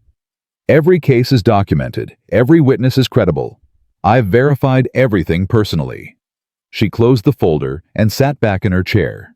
This is going to be ugly. Yes. We'll lose some good people who'll be caught in the crossfire. Better than protecting bad people who don't deserve to be here. Victoria studied him for a long moment. You've changed. How so? When I first met you in that hospital room, you were broken, defeated. Now look at you. Marcus shook his head. I'm not different. I'm just finally in a position to do something about what I've always believed. And what's that? That everybody deserves to be treated with dignity. That the people at the bottom aren't less human than the people at the top. That doing the right thing shouldn't cost you everything. Victoria smiled. Lisa would be proud of you. Marcus felt his throat tighten. You know about Lisa. Fiona told me. Your wife. How she died. How you raised Sophie alone. I don't talk about her much. Why not? Because it hurts. Victoria nodded slowly. I understand that. My father died when I was 12. Heart attack. I was in the room when it happened. Marcus looked at her differently now, seeing something he hadn't seen before. I'm sorry. It was a long time ago, but I never forgot that feeling of helplessness, watching someone you love die and not being able to do anything about it. Is that why you reacted so strongly when you found out what happened to me? Maybe. Or maybe I'm just tired of pretending that money and power make me better than everyone else. She stood up and picked up the folder. I'll call an emergency board meeting for tomorrow. We'll present this evidence and start the terminations immediately. There will be pushback. Let there be. I didn't build this company to be a sanctuary for predators. She headed for the door, then stopped. Marcus, yes. Whatever happens next, whatever Richard throws at us, I want you to know that I'm proud of what you've built here. In 6 weeks, you've done more to change this company's culture than I managed in 30 years. I had help. You had vision. That's different. She left, and Marcus sat alone in his office looking out at the city. Tomorrow was going to be war. But for the first time, he felt ready for it. The board meeting lasted 4 hours. Marcus presented his findings, case by case, name by name, evidence by evidence. The board members sat in stunned silence as the scope of the problem became clear. When he finished, Victoria stood up. The terminations begin immediately. All 12 supervisors and 3 managers named in this report are to be escorted from the building by end of business today. Legal will handle severance and any potential lawsuits. One board member raised his hand. Victoria, this is going to cause significant disruption. Perhaps we should take a more gradual approach. A gradual approach to sexual harassment, to wage theft, to workers being injured because we ignored safety regulations. Victoria's voice was ice. No, we move now. The media. The media will report that Langford Industries took decisive action against wrongdoing. That's exactly the message I want to send. Another board member spoke up. What about Harmon? He's still out there and he's clearly not done attacking us. Richard Harmon is a separate issue. Our legal team is pursuing action against him, and I have evidence that he orchestrated the leak of Mr. Webb's juvenile record. He'll be dealt with. Evidence? Victoria nodded to Fiona, who distributed a second folder to each board member. The IP address of the device used to contact the reporter traces back to a laptop registered to Richard Harmon. We also have financial records showing payments to a private investigator who specializes in obtaining sealed records. The room went quiet. Richard's career is over, Victoria continued. He just doesn't know it yet. The vote was unanimous. All 15 terminations were approved. By 5:00 p.m., the executives and managers named in Marcus's report were being escorted out of the building. Their access cards deactivated, their computers seized for investigation. Marcus watched from his office window as one by one they walked to their cars, some angry, some stunned, some already on their phones with lawyers. His phone buzzed, a text from an unknown number. You think you've won. You haven't. This is just the beginning. Marcus stared at the message. Richard Harmon. He typed back, bring it. That night, Marcus had dinner with Sophie and Delia in their new apartment. Daddy, you look tired, Sophie said. Big day at work, baby. Did you help people? I tried to. Miss Victoria says you're a hero. Marcus smiled. When did you talk to Miss Victoria? She came to my school today. She talked to my teacher. She said I should be proud of you.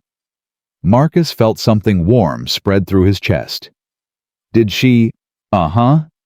She said you're fighting for people who can't fight for themselves. She said that's what real heroes do. Delia reached over and squeezed his hand. She's right, you know. I don't feel like a hero. Heroes never do. That's what makes them heroes. After dinner, Marcus tucked Sophie into bed and sat with her until she fell asleep.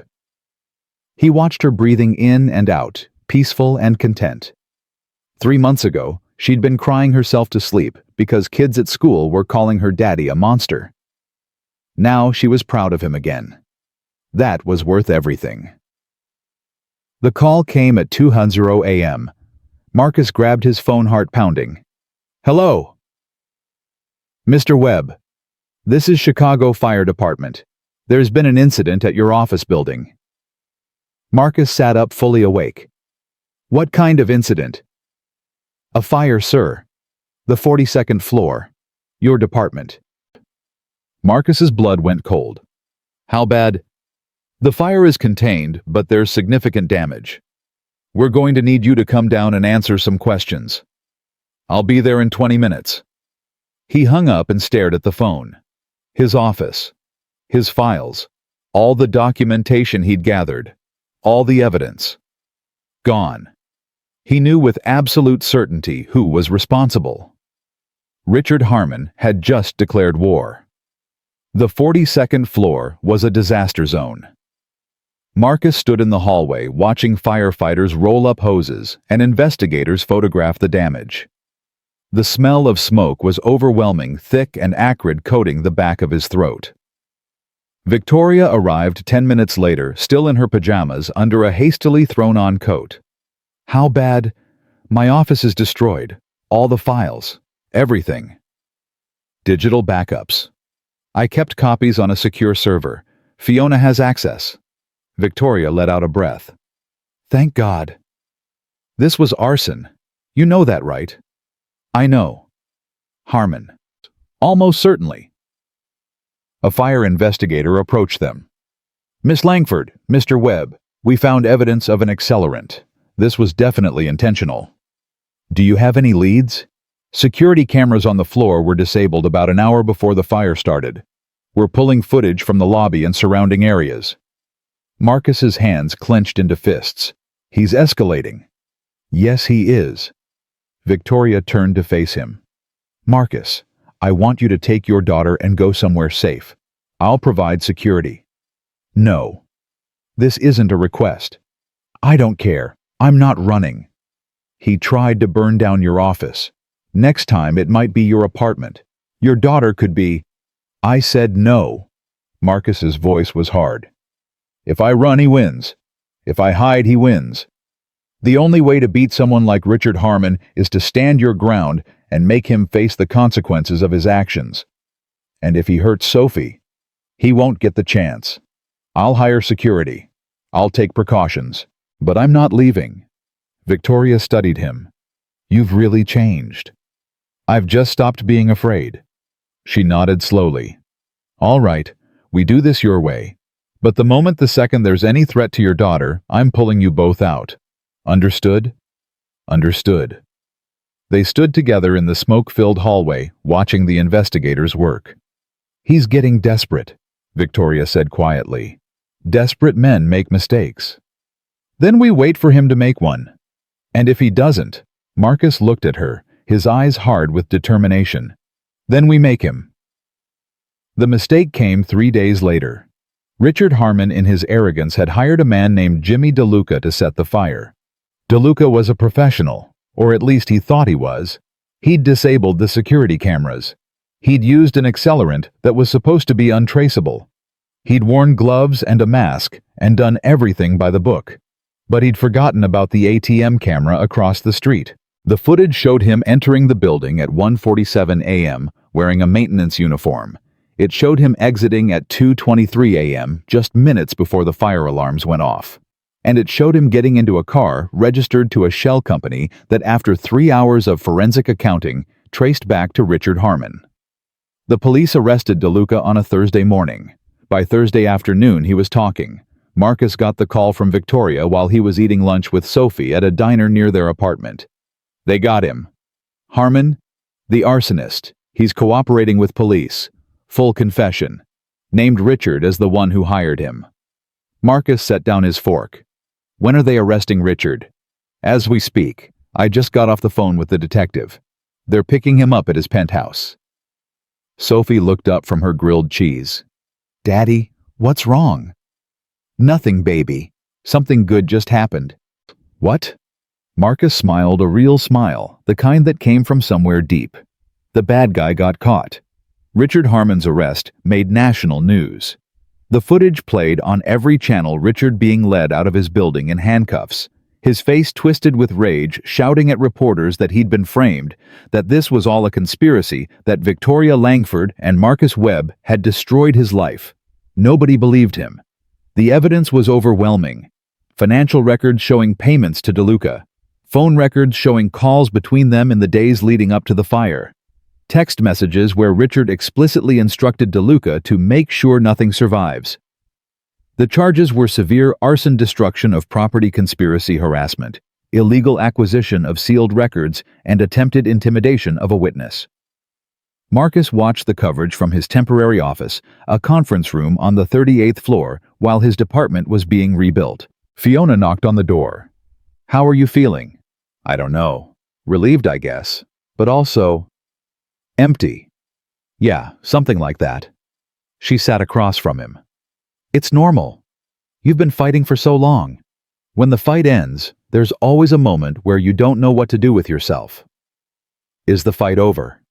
Richard is facing 20 years minimum. His assets are frozen. His reputation is destroyed. He's done. But the work isn't done. Fiona smiled. No, the work is never done. That's why we need people like you. Marcus turned back to the window. You know what the worst part is? What? I almost feel sorry for him. Sorry for Richard Harmon. He had everything. Money, power, respect. And he threw it all away because he couldn't stand being beaten by a janitor. That's not why he did it. Then why? Because men like Richard Harmon don't know how to lose. They've spent their whole lives winning, stepping on people, manipulating situations, taking whatever they want. When someone finally stands up to them, they can't handle it. They'd rather burn everything down than admit defeat. Marcus nodded slowly. I've known men like that my whole life. So have I. That's why we have to keep fighting them.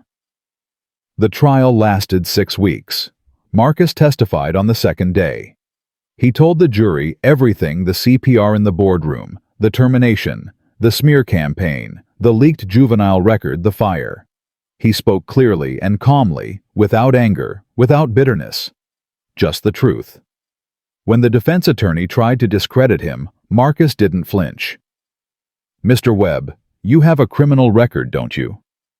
I have a sealed juvenile record from when I was 16. I shoplifted cough medicine for my sick mother. So you're a thief. I was a scared kid trying to help someone I loved. I made a mistake. I paid for it. I moved on. And now you expect this jury to believe that you're some kind of hero. Marcus looked at the attorney, then at the jury, then at Richard Harmon sitting at the defense table with hatred burning in his eyes. I don't expect anyone to believe anything. I'm just telling the truth. What people do with it is up to them. The defense attorney had no follow-up questions. Victoria testified on the third day. She described waking up in the hospital and learning that the man who saved her life had been destroyed by her own company. She described watching the unedited footage and realizing what Richard had done. She described firing him and watching him escalate from harassment to arson. Miss Langford, the prosecutor asked, why did you fight so hard for Mr. Webb? He was just an employee. Victoria's answer silenced the courtroom. Because he's not just an employee, he's a human being. And in a moment, when everyone else calculated risks and worried about optics, he dropped to his knees and fought for my life. That kind of courage deserves to be protected, not punished. Even at the cost of your company's reputation. Reputation is worthless if it's built on lies. Marcus Webb showed me what integrity actually looks like. The least I can do is return the favor." The jury deliberated for 4 hours. Guilty on all counts. Richard Harmon was sentenced to 18 years in federal prison. When the verdict was read, Marcus didn't celebrate. He just sat in the gallery watching Richard being led away in handcuffs, and felt something heavy lift from his chest. It was over. Finally, mercifully, it was over. 6 months later, Marcus stood at a podium in front of 300 people. The National Conference on Worker Rights had invited him to deliver the keynote address. Him, a former janitor with a GED and a sealed juvenile record.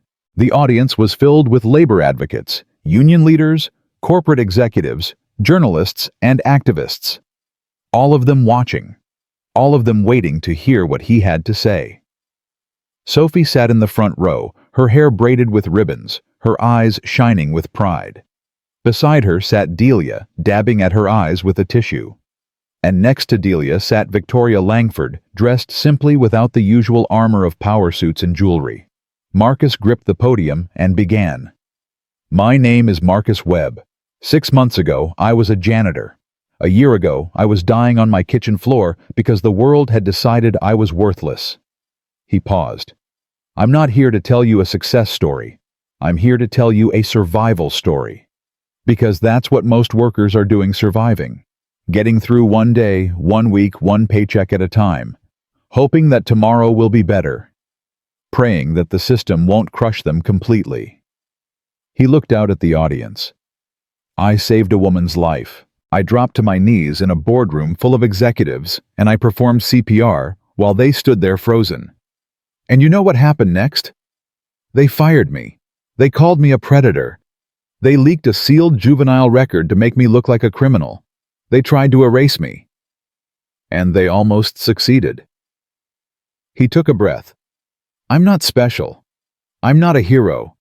I'm just a man who did what any decent human being would do in that situation, but in a world where decency is punished and cruelty is rewarded, that made me dangerous. Dangerous to the people who profit from keeping workers silent. Dangerous to the executives who build their careers on the backs of invisible people.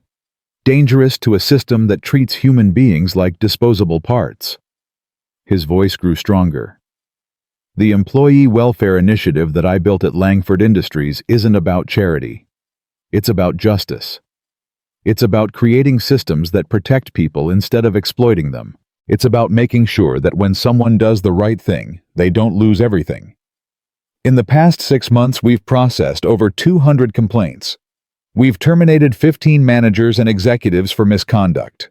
We've recovered back wages for workers who were being cheated. We've implemented safety protocols that have already prevented 3 serious injuries. And we've created a culture where people can speak up without fear of retaliation. That's not because I'm special. It's because someone finally gave people like me a seat at the table." He looked at Victoria. "I didn't get here alone. I got here because a woman had the courage to admit she was wrong and the integrity to make it right. I got here because my daughter believed in me, even when the whole world said I was a monster. I got here because an elderly neighbor named Delia told me to keep fighting when I wanted to give up." He turned back to the audience. "We all got here because of someone. A parent who worked double shifts. A teacher who believed in us. A stranger who showed kindness when we needed it most. That's what this is about. Not heroes and villains. Just people helping people. Just the basic human decency that should be the foundation of every workplace, every community, every society." He gripped the podium harder. "I know some of you are skeptical. You've seen programs like this come and go. You've watched companies make promises and break them. You've learned not to trust the people in power. I understand that. I felt that way my whole life. But here's what I've learned. Change doesn't come from the top. It never has. It comes from the people at the bottom who refuse to stay silent. It comes from workers who document abuse even when they're scared. It comes from witnesses who speak up even when it costs them. It comes from ordinary people who decide that enough is enough. I'm not asking you to trust corporations. I'm asking you to trust each other, to organize, to document, to support each other, to build networks of solidarity that can't be broken by any executive or any system. Because here's the truth they don't want you to know. They need us more than we need them. Without workers, there are no products, there are no services, there are no profits. We are the foundation of everything they build. And when the foundation decides to stand up, the whole structure shakes. Marcus stepped back from the podium. I'm not going to tell you that everything is fixed. It's not. There are still companies that exploit their workers, still executives who abuse their power, still systems designed to keep people invisible. But there are also people fighting back. Every day, in every industry, in every city, people who refuse to accept that this is the way things have to be. I'm one of those people now, and I'm asking you to join me. Not because it's easy. It's not. Not because it's safe. It's not. But because it's right. And in the end, that's the only thing that matters. He looked at Sophie one more time. My daughter asked me once if I was a hero. I told her no. I told her I was just a man who tried to do the right thing. She said that's what heroes are. Maybe she's right. The applause started slowly, then built into a wave that crashed over the entire auditorium. People rose to their feet. The standing ovation lasted 3 full minutes. Marcus stood at the podium, tears streaming down his face, and let himself feel it. Not pride. Not triumph. Just gratitude. For Sophie. For Delia. For Victoria. For everyone who had believed in him when he couldn't believe in himself. For the chance to matter. After the speech, the reception hall was crowded with people wanting to shake Marcus's hand. Labor leaders, corporate executives, journalists, activists. All of them pressing forward, offering business cards, asking questions, proposing partnerships. Marcus handled it as best he could, but his eyes kept drifting to the corner of the room where Sophie was sitting with Delia eating cookies and laughing about something. Victoria appeared beside him. You did well up there. I was terrified. You didn't show it. Years of practice. When you're invisible, you learn to hide everything. Victoria nodded slowly. Can we talk somewhere quiet? They slipped out onto a balcony overlooking the Chicago skyline. The sun was setting, painting the buildings in shades of gold and orange. I have something for you, Victoria said. She handed him an envelope. Marcus opened it. Inside was a check for an amount that made his eyes widen. What is this? A bonus. For everything you've accomplished in the past 6 months. Victoria, this is too much. It's not enough. Not nearly enough. But it's a start. Marcus stared at the check. I don't know what to say. Say you'll stay. Say you'll keep building. Say you'll help me turn this company into something worth being proud of. Is that what you want? It's what I need. Victoria turned to face him. Marcus, I've spent 30 years building an empire. I have more money than I could spend in 10 lifetimes. But until you walked into that boardroom, I never understood what any of it was for. What do you mean? I mean I was empty. Successful, powerful, respected, and completely empty. I had everything except the one thing that actually matters. Which is purpose. Real purpose. Not just making money or beating competitors. Actually making a difference in people's lives. Marcus was quiet for a moment. You're giving me too much credit. All I did was CPR. You did more than CPR. You reminded me that there are people in this world who act without calculating the cost. Who do the right thing simply because it's right. Who see someone dying and don't stop to think about liability or optics or consequences. Anyone would have... Stop saying that. Victoria's voice was sharp. Anyone would not have done what you did. I was in a room full of highly educated, highly successful people, and not one of them moved. You did. That's not nothing. That's everything. Marcus looked out at the city. Sometimes I still don't believe any of this is real. A year ago, I was mopping floors and wondering how I was going to pay rent. Now I'm giving speeches at national conferences and getting checks with more zeros than I can count. Does it feel strange? It feels terrifying. Like at any moment someone's going to realize they made a mistake and take it all away. That's not going to happen. How do you know? Because I won't let it, and because you've earned every bit of this, Marcus, every single bit. They stood in silence for a moment, watching the sun sink below the horizon.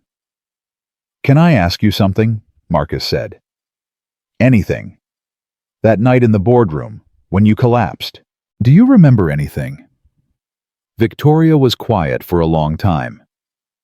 I remembered darkness, complete, total darkness, and then a voice, pulling me back, telling me to breathe, to come back.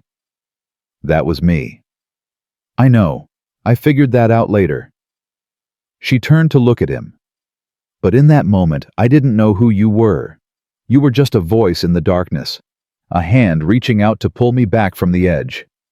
I was scared, Marcus admitted. More scared than I've ever been in my life. I kept thinking, what if I'm not doing it right? What if she dies anyway? What if I fail? But you didn't stop. I couldn't. Stopping wasn't an option. Victoria smiled. That's why you're special, Marcus. Not because you succeeded, because you didn't stop. Sophie ran up to them as they came back inside. Daddy, Miss Victoria, they have cake. Marcus laughed and scooped her up. Cake, huh? What kind? Chocolate with sprinkles. Well, we can't miss that. He carried her toward the dessert table, Victoria walking beside them. Delia intercepted them halfway. That speech you gave, she said, her eyes wet. Lisa would have been so proud. You think so? I know so. That woman loved you more than anything in this world, and she always knew that you were meant for something bigger than cleaning floors. Marcus felt his throat tighten. I miss her. Of course you do, baby. You always will. But missing someone doesn't mean you stop living. It means you carry them with you while you do. Sophie tugged at his sleeve. Daddy, who's Lisa? Marcus knelt down so he was at eye level with her. Lisa was your mama sweetheart. She's the angel in your drawings.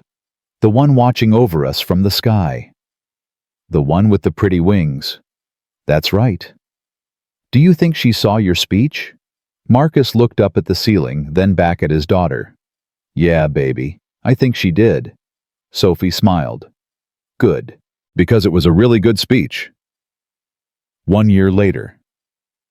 Marcus stood at the window of his office, his real office rebuilt after the fire, bigger and better than before. The Employee Welfare Initiative had grown beyond anything he'd imagined. 300 employees now, branches in 12 cities, partnerships with labor unions, advocacy groups, and government agencies. The model he'd built at Langford Industries was being replicated across the country. Companies that had once ignored their workers were now implementing programs based on his blueprint. Workers who had once been invisible were finally being seen. And Marcus Webb, the janitor who'd saved a billionaire's life and lost everything because of it, was at the center of it all. His phone buzzed. A text from Victoria. Board meeting in 10. Big announcement. Marcus smiled and headed for the elevator. The boardroom was full when he arrived. Victoria sat at the head of the table, surrounded by executives and board members. She gestured for him to sit beside her. Now that everyone's here, she said, I have an announcement to make. The room went quiet. As you know, I've been thinking about the future of this company for some time. About what comes next. About who should lead us into the next chapter. She paused. Effective immediately, I am stepping down as CEO of Langford Industries. Gasps rippled through the room. My successor will be someone who embodies everything this company should stand for. Someone who has shown more courage, integrity, and leadership in the past year than most people show in a lifetime. She turned to Marcus. Marcus Webb will be the new CEO of Langford Industries. The room exploded. Marcus sat frozen, unable to process what he'd just heard. Victoria, what? You heard me. I can't. I'm not qualified. I don't have the experience. You have something better than experience. You have vision, you have integrity, and you have the trust of every worker in this company. But, Marcus. Victoria took his hand. A year ago you saved my life. Then you saved this company. Now I'm asking you to lead it. I don't know if I can. I do. I've never been more sure of anything. Marcus looked around the room, at the executives who had once looked down on him, at the board members who had questioned Victoria's judgment in hiring a janitor, at the faces that had once seen him as invisible. Now they were looking at him with something else.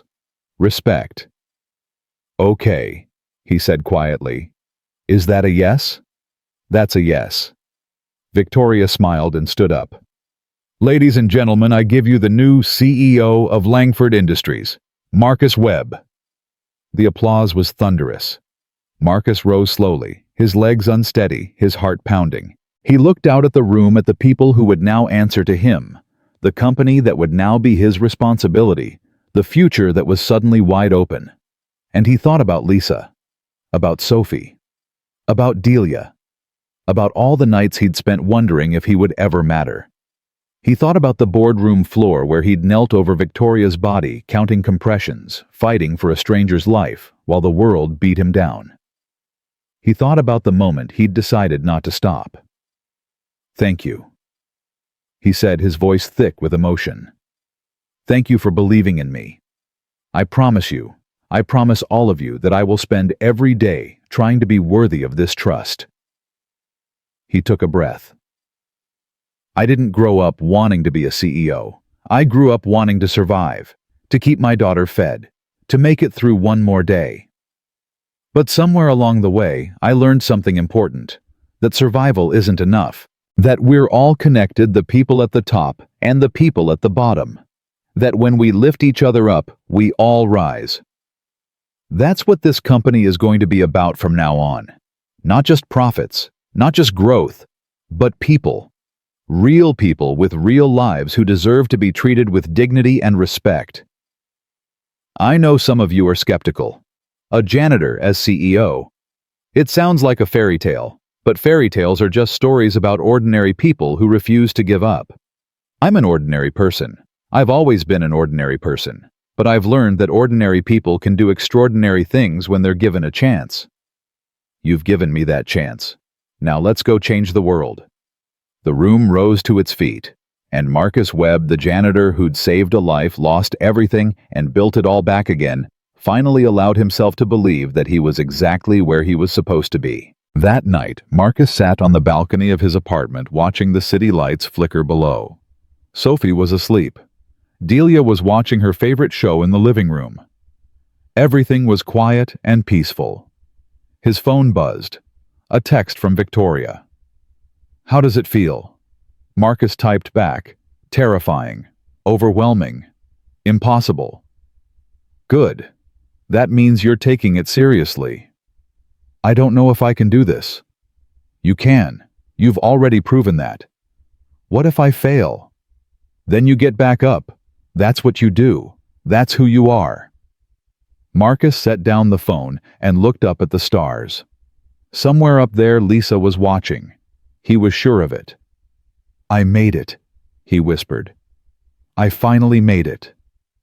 The wind carried his words away into the night, and Marcus Webb, CEO of Langford Industries, former janitor, widower, single father survivor, closed his eyes and smiled. Because he knew with absolute certainty that this wasn't the end of his story. It was just the beginning. But the beginning was enough.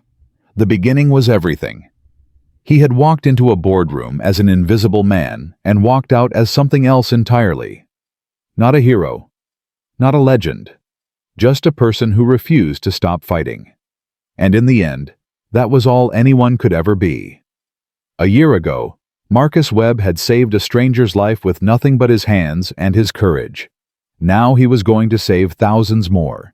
Not because he was special, because he finally understood that everyone is special. Everyone deserves a chance. Everyone deserves to be seen. The city hummed below him, alive with a million stories, a million struggles, a million invisible people waiting for someone to notice them. Marcus had been one of them once. Now he was their voice, and he would never ever stop fighting. Not for recognition, not for power, not for himself, but for every person who had ever been told they didn't matter. For every worker who had ever been stepped on. For every dreamer who had ever been told to stay in their place. For Sophie, for Lisa, for everyone who had ever needed someone to believe in them. Marcus Webb stood up, looked out at the city one last time, and made a promise. Tomorrow, the real work would begin, and he was ready.